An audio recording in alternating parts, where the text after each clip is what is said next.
Welcome, everybody. This is Avoiding the Addiction Affliction, brought to you by Westwards Consulting and the Kenosha County Substance Abuse Coalition. I'm Mike McGowan. We all speak the language we were taught as children growing up. Some people, like my guest today, speak more than one language. We know what we are taught and what we learn. Well, what if the language you learned as a child is one of abuse and ridicule? Unfortunately, there are millions of children being brought up in neglectful and abusive homes. We're going to talk about that today with our guest, Dr. Ghazeleh Bailey.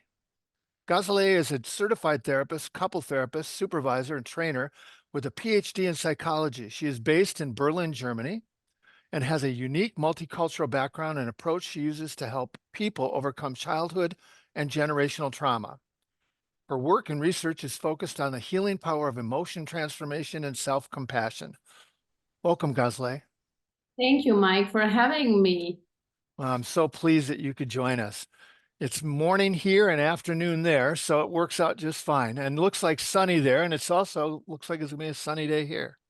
Absolutely. Yes, we are lucky to have sun in Berlin. It rarely happens. Um, Ghazeleh, I wanted to start with something I heard you say. Mhm, When children grow into adults and choose to distance themselves from their families, mhm. they are oftentimes shamed by others. It's your mom, it's your family. And I heard you say people rarely ask, what did they do to you? Absolutely, Mike. Unfortunately, this is something that is not acknowledged by so many people. The society, friends, family. No one really acknowledges how painful and hard it is to actually come to terms to having to make that difficult decision, right? Who wants to go no contact and distance themselves from the family, right? Who wants that?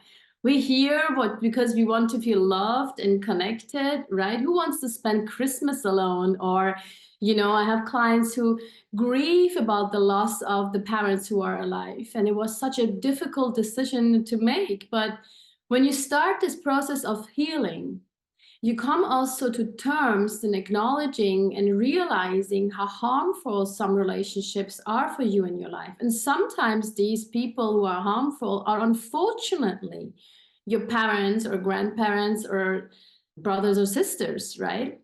And so for so many people who struggle with childhood emotional neglect, growing up with emotionally immature parents or dysfunctional families, it's already hard enough to set boundaries and know what they want and say what they want. So, they work hard to come to terms with knowing what they want, feeling what's good for them, feeling what's not good for them. So, when they make that decision, it costs so much courage and it's so brave and it's so hard and painful. And then when they feel ashamed of having to distance themselves, it can be really, really lonely then because you feel like I've done all this work and now I'm being judged, right? And it also has a lot to do with different kind of cultures, Mike, because in traditional cultures, clients, I say clients because some of my clients, I work with hundreds. I feel like sometimes I have 10 different kind of cultures here in a day.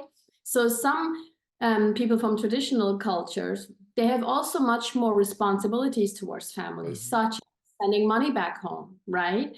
And I had just a client who paid the heart surgery for his sister in Pakistan. So, when you have those kind of responsibilities and you come to terms to distance yourself, it's even harder. And then in traditional cultures, it's even, you kind of not getting any kind of understanding because people are like, how can you do this to your family, right?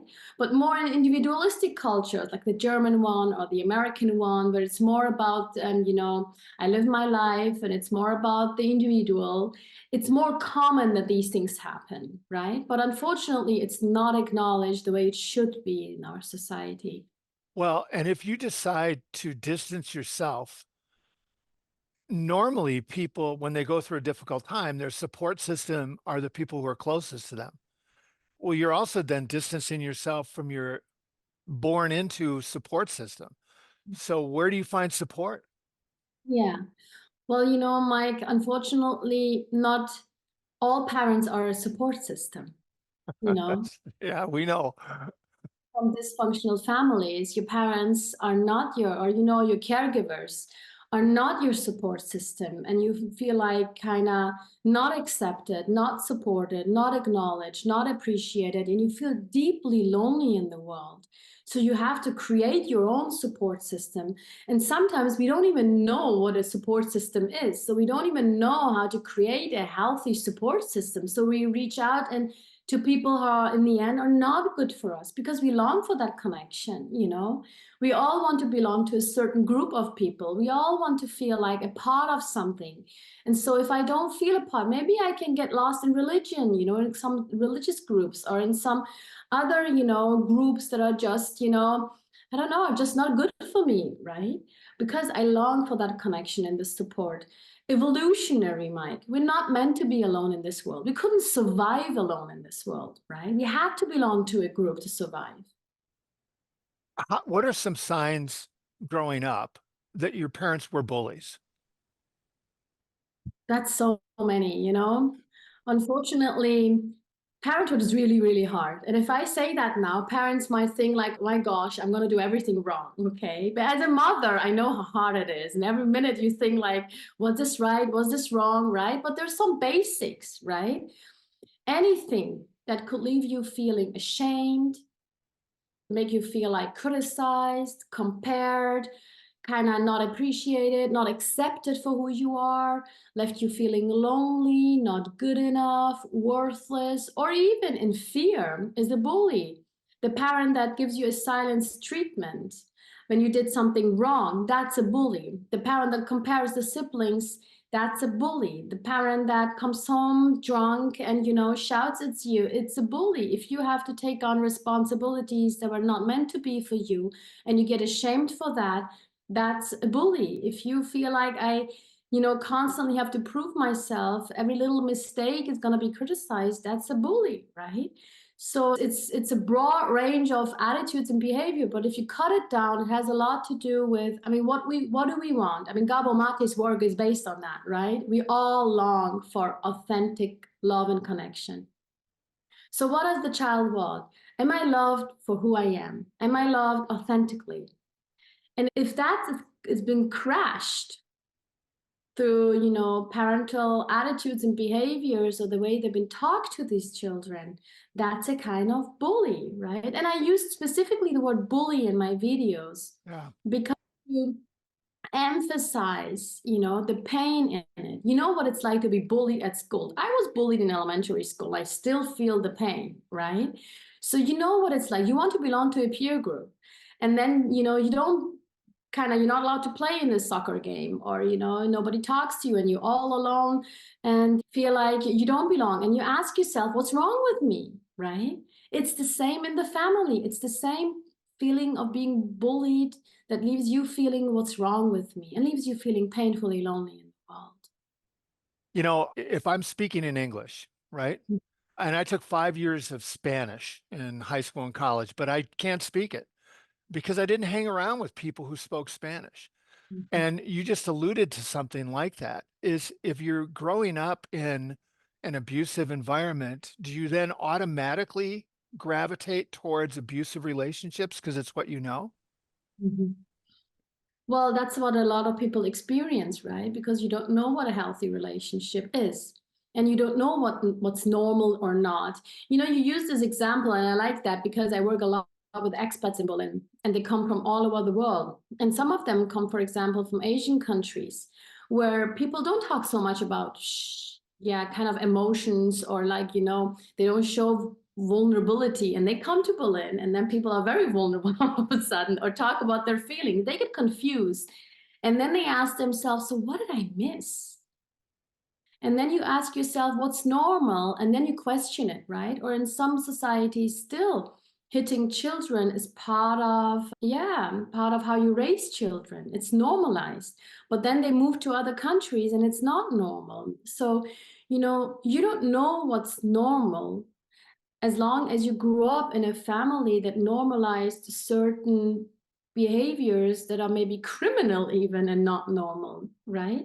And so you grew up with this feeling of, okay, my worth depends on, my achievements, or, if I want something, I have to cry or I have to get really angry because that's how it worked in my family. And that's how you enter the relationship, right? But also, Mike, when we grew up in dysfunctional families, or let's say we all have unmet childhood needs, and we take those unmet childhood needs into our adult relationships, especially our romantic relationships, right? And so the question of, do you love me for who I am? Am I safe with you? Am I acknowledged and appreciated? Am I worthy your love? We take those questions with us. But if we haven't learned how to be vulnerable, how to speak from our feelings, how to say, like, you know what, when you withdraw, it leaves me feeling lonely, right? And rather than speaking from that place, we say, then you're selfish, or we start criticizing our partner, or we start to pursue them and, kind of pinpoint their mistakes because we learned that's the way, you get attention, right? And so, unfortunately, when we grew up with emotionally immature parents, we also didn't feel safe to be vulnerable because no one helped us to understand the inner world, right? Give our feelings names, give our needs names. So we don't know how to speak from the heart. We don't know how to express our feelings and needs in the relationship. And then we get lost in, certain patterns that are not good for us. And we need to learn that in order to finally be in healthy relationships. Is that part of what you talk about as being the emotion transformation? Yeah, a little bit. I work as an emotion focused couples therapist and an emotion focused therapy individual therapist.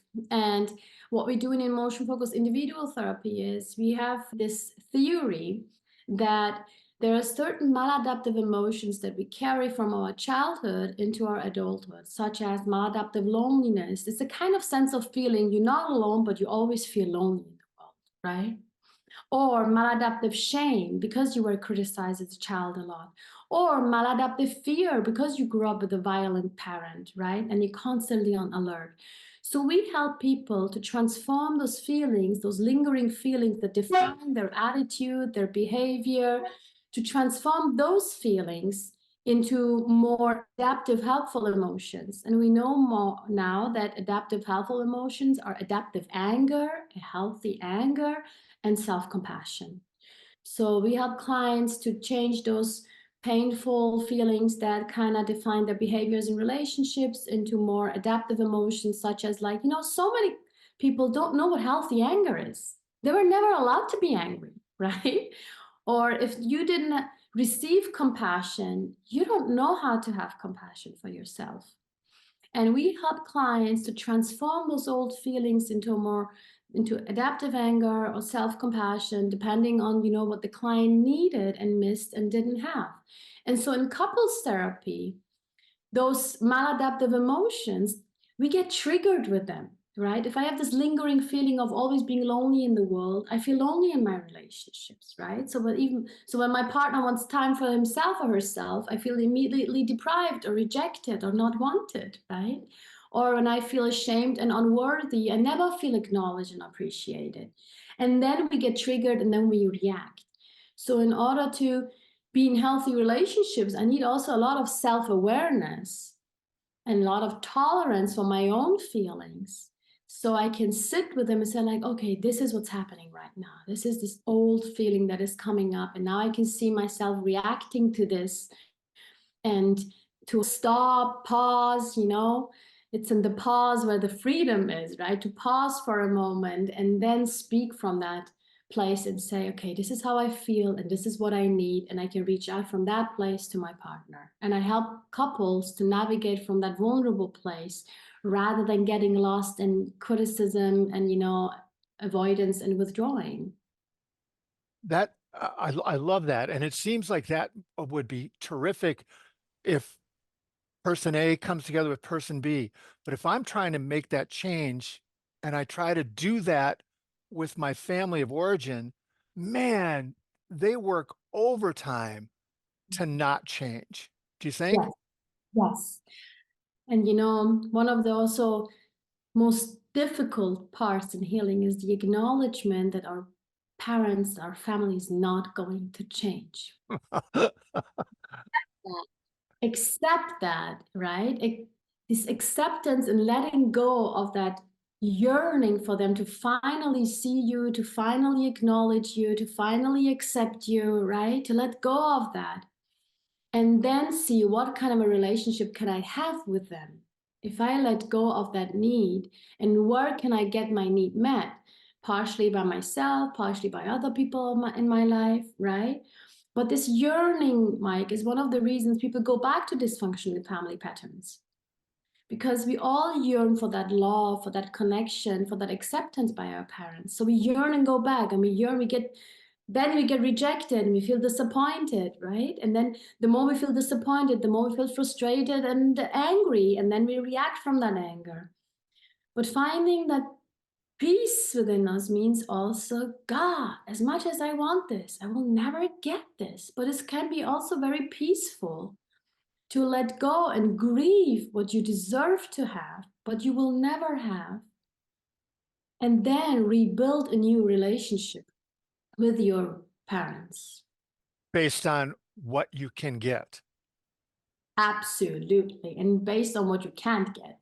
Yes, totally. Knowing, some clients say, okay, I can talk about topic A, B, C with my parents, but I can never talk about my emotions.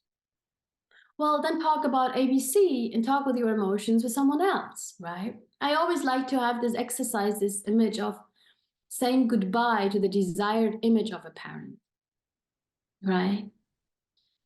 And then see, like, if I let go of that desired image of mine that I would like my parent to be, what kind of relationship can I have?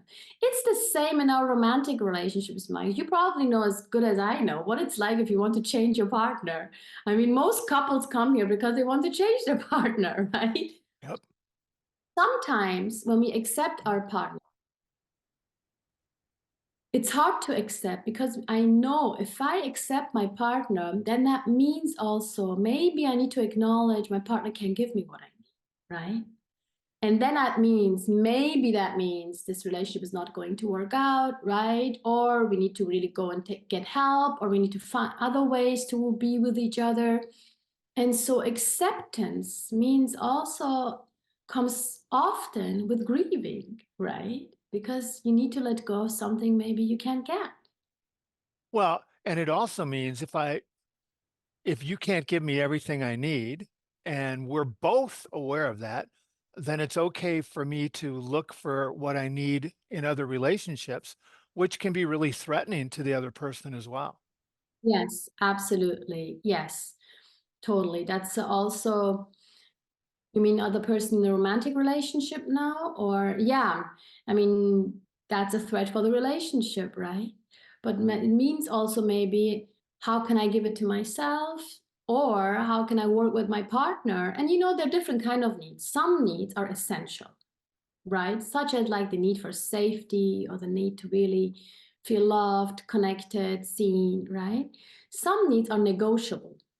Some needs, it's okay if my partner can give me what I need. And then I can maybe go and see like if I have friends or, family members or coworkers or something like that, right? But if my essential needs are not met, that's a problem.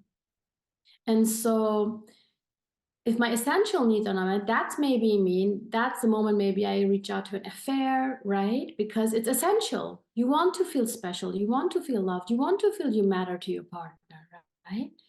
But couples therapy can, especially EFT, couples therapy helps a lot to accept our partners who they are, because you know it's rarely that you find a relationship and a partner who can really give you and meet all of your needs and give you what you need in all levels. It's impossible, right? So we need to also learn how to nurture our own needs and how to accept that our partners can't be there for us the way we need them in certain moments, because we're human beings.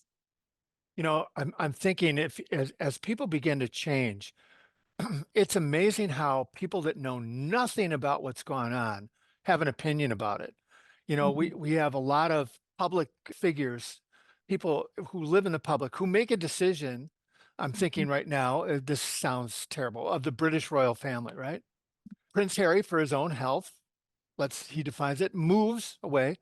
Well, man, is he thrown under the bus? Probably a double decker since we're talking about British. Um, and people weigh in and they know nothing about what's happened in that family. We just had a thing in America where somebody won a major award and thanked everybody except their father. Mhm. And she was thrown under the bus. Oh, Mhm. she didn't thank her father. Well, we Mhm. don't ask why. Mhm. Absolutely. Absolutely. But I'm asking, what must the father have done that in such a special moment of a life of a person, that person doesn't thank the father, right?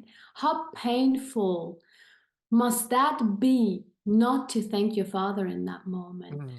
What have you gone through, right?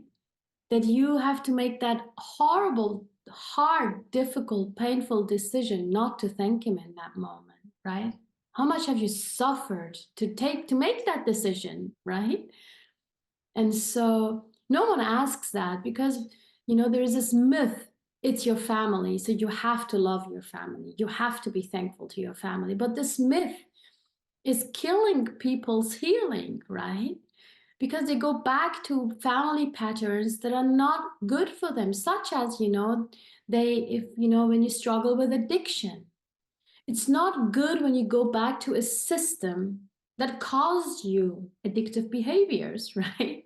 It's kind of like, when you burned out at a workplace and you know that work is not good for you, right? But you continue doing that work and you go back to that workplace, you're not taking care of yourself, right?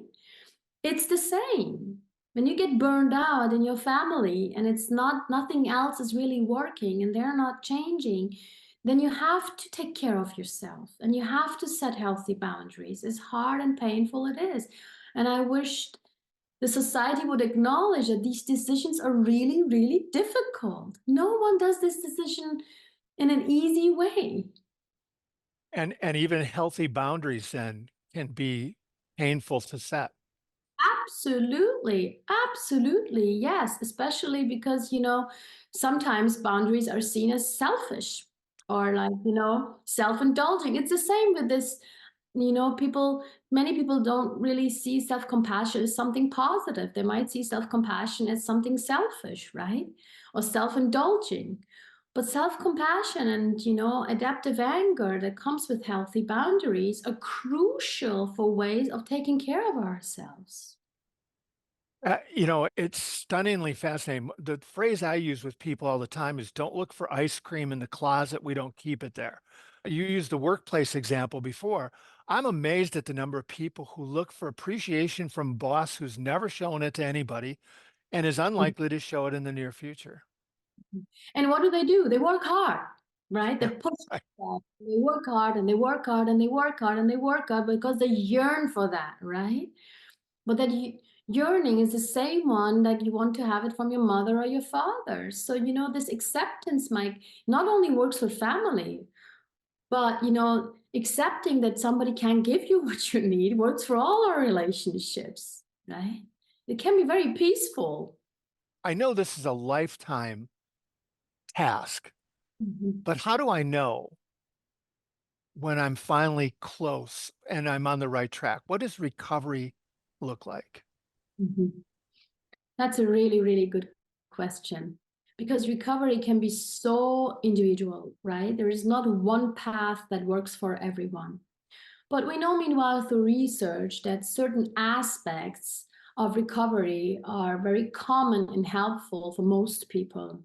And one of those aspects is, for example, when my painful past emotional experiences, such as, the maladaptive shame and the loneliness and fear, don't define me so much anymore, right? And in order for them to transform and change, first I need to be aware of it. So first of all, having self-awareness for my emotional world, right? And then tolerating my feelings. trying to really, be with it, know how to regulate myself, finding, a distance to it so I don't get flooded and overwhelmed, right? Grounding techniques are very important for trauma, for example. But also, it means that I need to also get in touch with my emotions and all sorts of emotions. And sometimes I learn to stop myself or block myself from feeling any kind of feeling, right? And when I allow myself to be with that feeling, then it helps me to understand what I need. And when I know what I need, then I know how to navigate through the walls. And do I need to set boundaries, right? And where not? And how do I do that actually? How do I speak from my needs and feelings? And then I also need to find how to be compassionate to myself and how to Mm. nurture and how to find, kindness and care for myself and how to acknowledge myself as part of a human being. And so we know, meanwhile, that what's crucial for healing is the connection to my emotional world. Because we all have this emotional compass, Mike. And if I've learned to not listen to that and only be my head, I navigate against my compass. And that's the place where I often don't know what I want professionally. I feel lost. I feel like I'm jumping from workplace to the other, from relationship to the other. And I never feel really nurtured and fulfilled. But if I learn to listen to my emotional compass, even if it's painful, and listen to the path it's giving me, then I really know what I need and then I know what I need to do to get there, right? And so we know, meanwhile, that these aspects of getting in touch with our emotional world tells us what we need, and then we know how to take action. Understanding how I stop myself from feeling, for example, through drinking or, shopping or working, or I stop breathing and I swallow it down, or, there are many ways that we stop feeling. And so once I'm aware of this and I can tolerate my feelings and listen to them and attune to them, I've done a big part of recovery and a big part of work. And with my clients who suffer with addiction, for example, most of them carry a deep feeling of unworthiness. And so when I really work with our inner critical voice, and we need to be aware of how we talk to ourselves. So self-awareness means also be aware of inner dialogues. Then often it comes to, well, no one cares about you. So it doesn't matter if you're here or not. So let's go and drink, right? And so that kind of work is incredibly important. How do I talk to myself? What do I feel? And then get in touch with, my healthy kind of way of setting boundaries and expressing my anger and being compassionate to myself. And finally, slowly learning also to take care of myself and nurture myself in a way that, yeah, I need to be kind of, yeah, in healthy relationships and then the world. Outstanding. What a great way for me to start my day. It's terrific. Yeah, you all know from listening that we're going to put links to Dr. Bailey's website where she's got some great stuff. And also, we'll do your YouTube channel. What I like about your YouTube channel, Ghazeleh, is that they're very short. You're I could listen to you forever, but they're very short and to the point. I listened to one that was, I think, a minute and 14 seconds long. That was the 5 types of dysfunctional families. And I'm like, how's she going to cover that in a minute, in a minute 14? And you did. Mike, I had to learn to speak fast. Without any pauses in there, but it's great. So for those of you listening, well, first of all, thank you, Ghazeleh. I know I'm going to ask you to be on again if you're kind enough to do so. I really enjoyed this. And for those of you listening, please listen in next time. And until then, stay safe and get to know yourself and be good to yourself.